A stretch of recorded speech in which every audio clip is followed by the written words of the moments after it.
Hi, this is Mary Kay. Today we're painting this elephant. I went on a safari in South Africa and I've been loving painting the animals. So this elephant here I think is a young male, and he was walking through past these two trees, so his butt is hiding. So I like this one though because he's got his trunk curled up. And so then I just traced in a back and a tail. I can't decide which tail to use, the one closer to him or the farther away one. So this is water-soluble tracing paper. I'm going to put the trunk in with Pebeo. So Pebeo is Pebeo Drawing Gum. It's a masking fluid. It's the only one that I use. And I use my good brushes with it, but the trick is to put your brush into dilute shampoo. Dilute shampoo. So this is about like 1/3 shampoo and 2/3 water. And then I rub the shampoo through the brush like that. And now I just dip it into my Pebeo. So this is going to be the tiniest bit of Pebeo, but I think it's worth it. I wasn't going to do it at first. I was just going to leave the trunk dry, but you can actually kind of see the second trunk. There's two trunks, so one, it's perfectly on the side, but we'll do a tiny bit of shadow so that we'll show that there's another trunk behind this one. And then you have to rinse your brush out. So that's all you have to do with the Pebeo. And then that has to dry, but I'm going to get started with the background.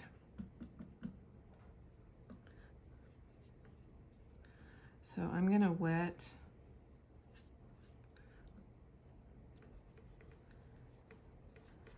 the light's not that great this morning.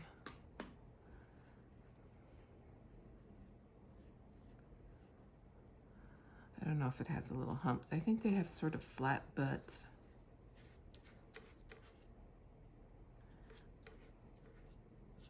Now I got to pick my tail. I think I'll do the one that's kind of going in close to, here, I'll wet it with my little brush. Here. And they have little tassels at the end of their tails.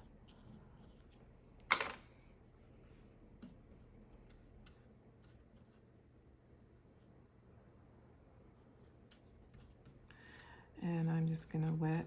So the good thing about these animals in the bush is that we don't have to paint their feet. We can just paint a bunch of grasses.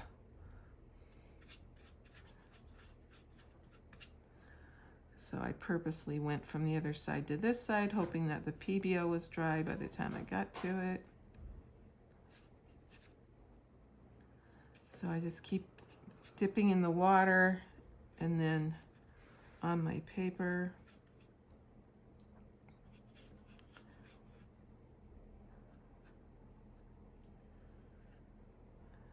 There is a tiny little hole in the trunk. So I have to wet that, and it has to be the same color as what's on both sides of the trunk.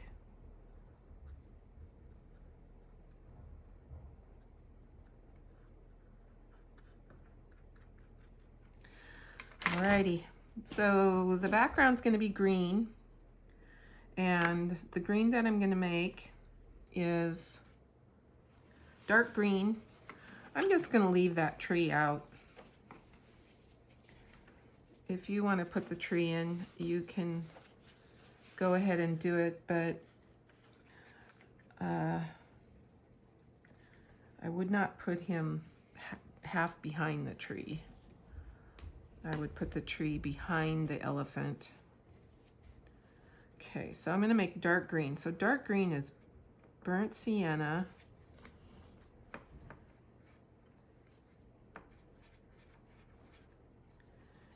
and Antwerp blue.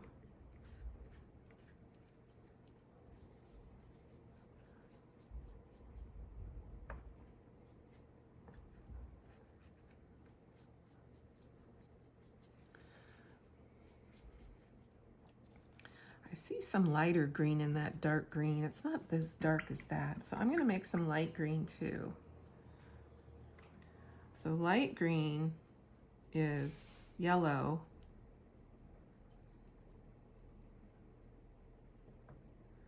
and Antwerp. Oh, that's so pretty.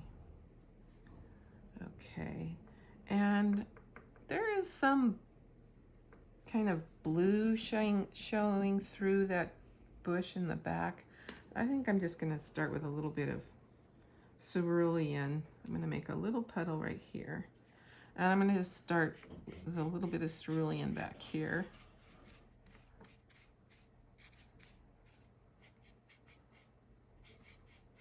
And then I'm going to go to my dark green. Now I'm going to go to the light green. And I'm going to start putting in some light green here.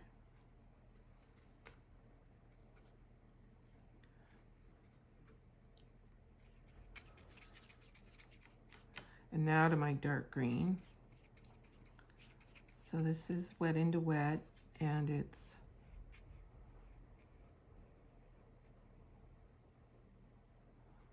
so my elephant is dry. The paper's dry. Boy, their heads are flat. African elephants' heads are flat.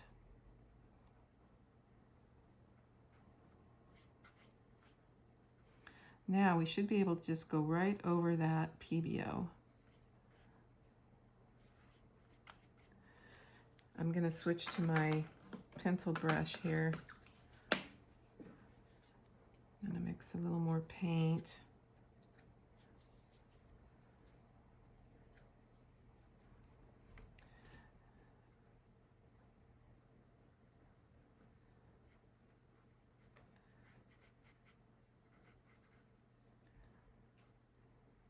So when I paint this little hole in the trunk here, this needs to be the same color as this and this, so that we know exactly that what we're seeing through it is what's on either side of this trunk.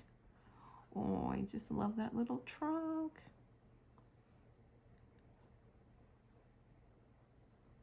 Okay, so now that I'm around all this, I'm going to go back to my bigger brush and, whoops, maybe I shouldn't have done that yet because I just made a, kind of went over his leg. Okay, just keeping going with all these greens.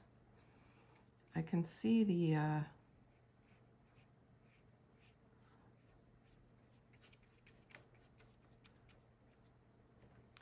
going back to my pencil brush to get close around the tail and in between the legs here. It looks good with the lighter green right below the belly. We can add shadows later where we need them. Yeah, okay, so that's good. And then I just want to be sort of rough around where the grass is hiding the legs. So just mushy, mushy. And now I'm gonna go very carefully, kind of shaky, I just had coffee. And this tail has a little swish on it. A little swish on it.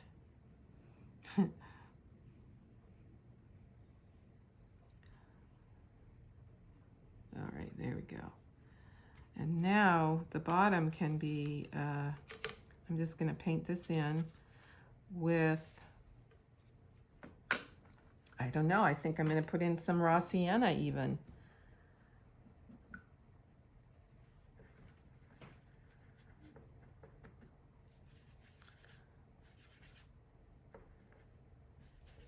Let's see what happens. Yeah, I don't mind that.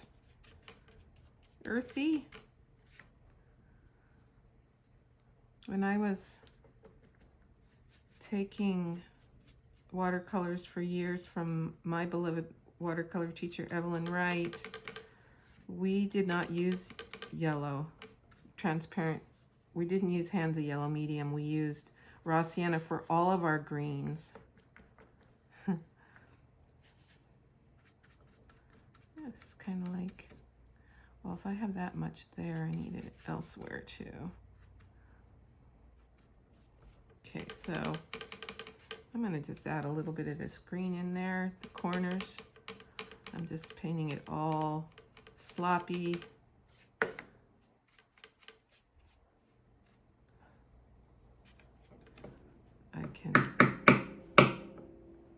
I want some little flicks right in here around where the grass is going up on the legs. I'm going to add a little bit of salt to the bottom here. This is margarita salt. You find margarita salt in the in near the tequila. I mean, I get mine at Safeway, but I guess it's at any place you can buy liquor. That's where you find this margarita salt. And there we go. I'm leaving out the tree and the bushes back there. I'm just gonna leave this simple like this right now. Now I'm gonna go into, I'm gonna clean up my palette here and start working with the browns for the elephant. The browns that I'm gonna use for the elephant are basically burnt sienna. Switch my water so I have clean water now instead of green water. I'm going to do burnt sienna. That's kind of the warm chocolatey brown. And I'm going to use sepia, which is this nice dark brown, almost black, but it's a very nice brown. And then if I want to make black with that, I'll use a little bit of French ultramarine blue into those and I'll get a really dark color. Okay, so I'm just gonna start. This is gonna be, I call this dry on dry. So my puddle is not big and wet and gloopy. It's sort of kind of dry. And I'm just gonna paint it in there. I try not to go over the background because it always makes a dark line. So I'm just trying to just paint the white paper right now. And I want to make this sort of rough. It's okay if I have a little bit of the white paper showing. Okay, so African elephants have big ears. They say they're the shape of Africa. I have to kind of agree with that.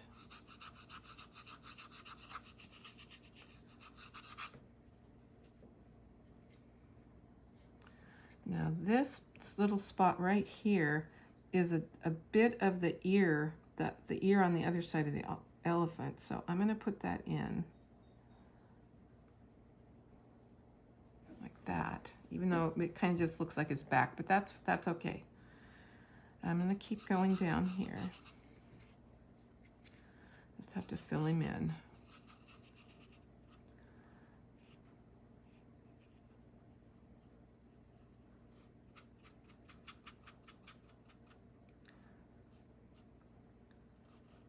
I'm going to layer this.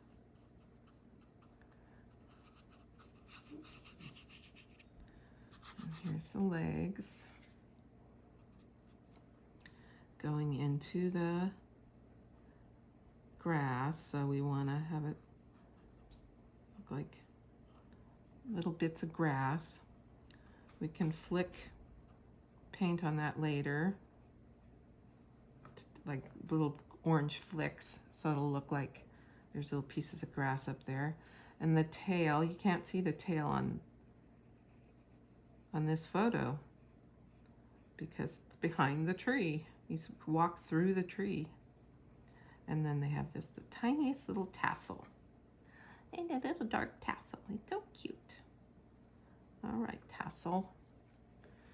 Alrighty, I'm going to keep going. So I'm starting with the burnt sienna. I'm going to layer over it. So the top of his head's this nice light color. Like I said, they have pretty flat heads. The Asian elephants have lumps, two bumps on their heads. These guys are flat though.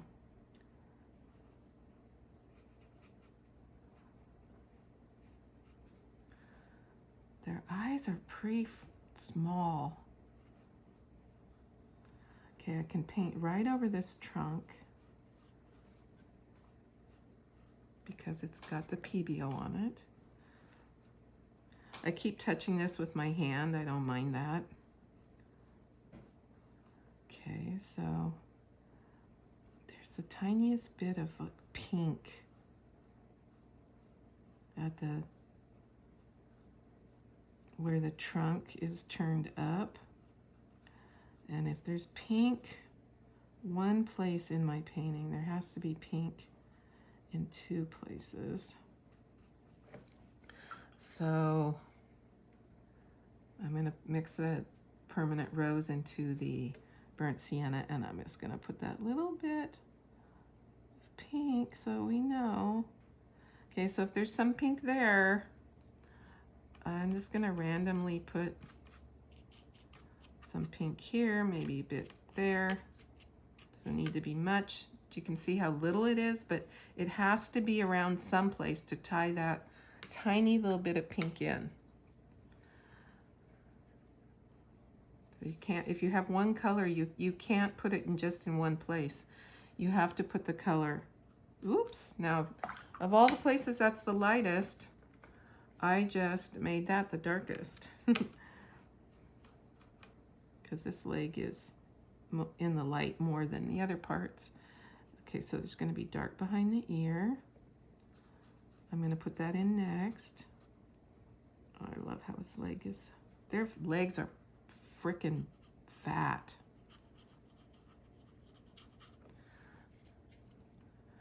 All right, now I'm going to put that ear in. I'm painting it piece by piece so that I can see where the delineations are.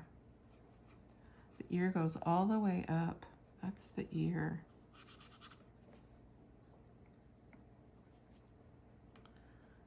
Okay.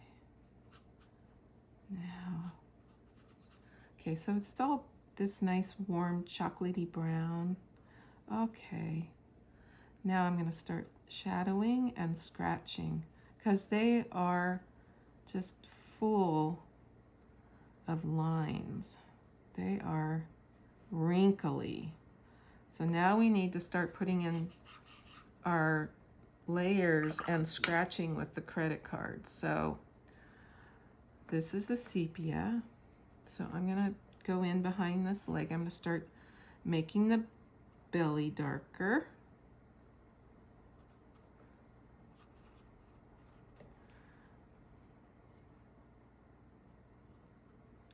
This leg is nice and dark. Again, make sure that you're making it sort of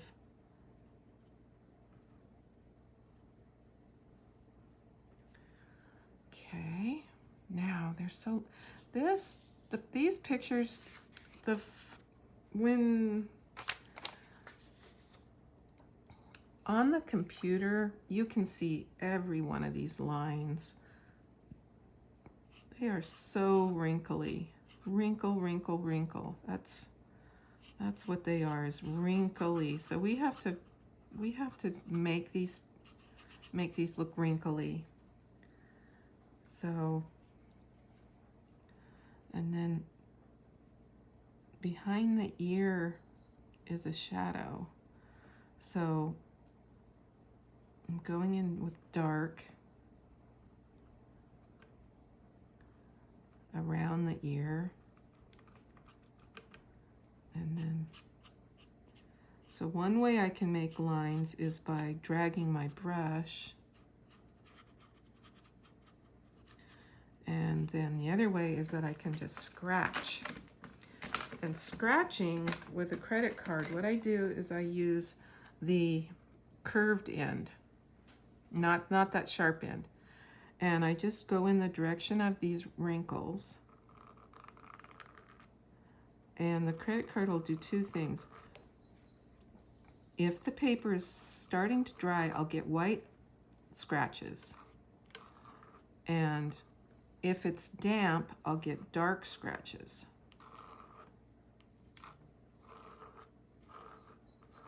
I think this is a great way to put in these wrinkles. Now that I had some paint on it and it made lines in the legs.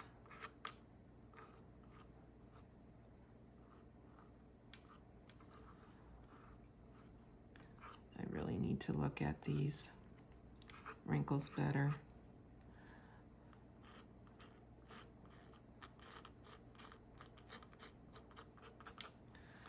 So that's a simple way to put in these wrinkles.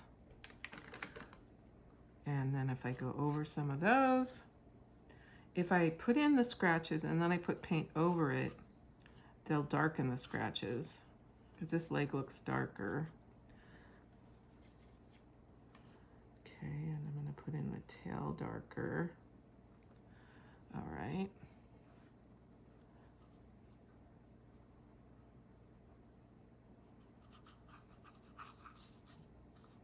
The back is where the light is shining, so I need to leave that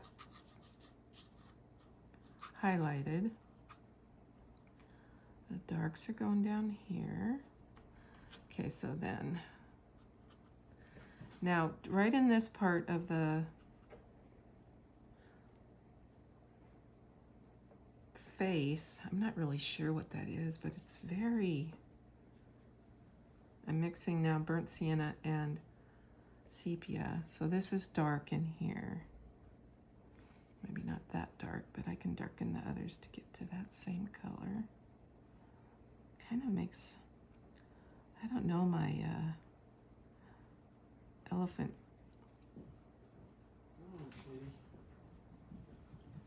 So I have to go around the trunk right there very carefully. There's folds in the ear right in here. So those are dark. The ears are wrinkly and shadowy, and their skin is not smooth. So we want to make it not smooth. And then same with the trunk.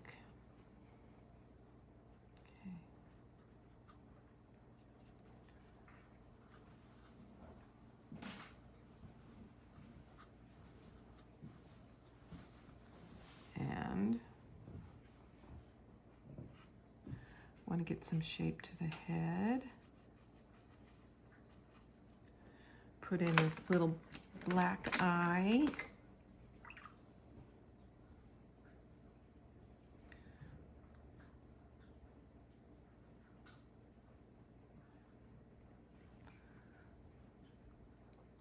With some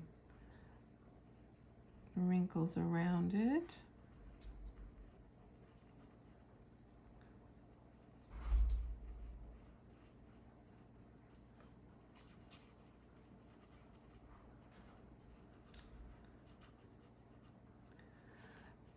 There's kind of a fold, I guess, that goes over the tusk. So the way that we do that is we put dark on both sides of the tusk and soften that. So now that looks like a fold going over. And then the shadow side of the tusk is the left and the bottom. I think the sun is coming from the right.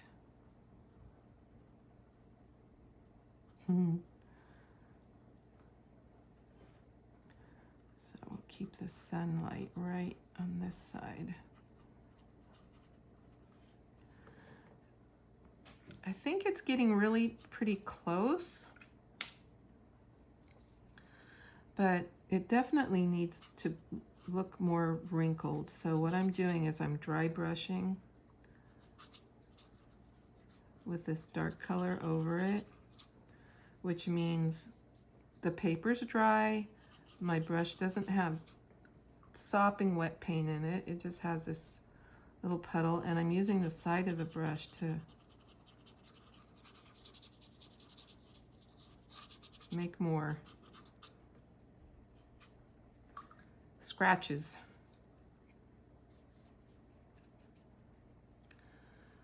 So now I look at the values and I see where I need to put in more darks.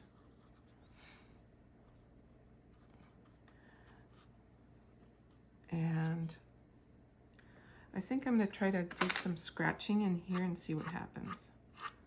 Some weeds. The salt worked pretty well for the weeds. I'm liking that. Okay, if this is dry, I can lift up my Pebeo. If it's not dry, I'll streak my white paper, which I almost always do because I'm never patient enough. Oh, here we can use the raw sienna because the ivory has kind of that color. It's good we use the raw sienna. All right, so I'm going to mix this with a little bit of burnt sienna. And I'm going to color the bottom of this tusk and try to make it look like there's another tusk underneath. So I just put that pale paint, and now I'm going to soften that up to the top, and I'll leave a little bit of light there. Alrighty, I'm going to stop my video and call this one good and see you later. Bye. Thanks for watching.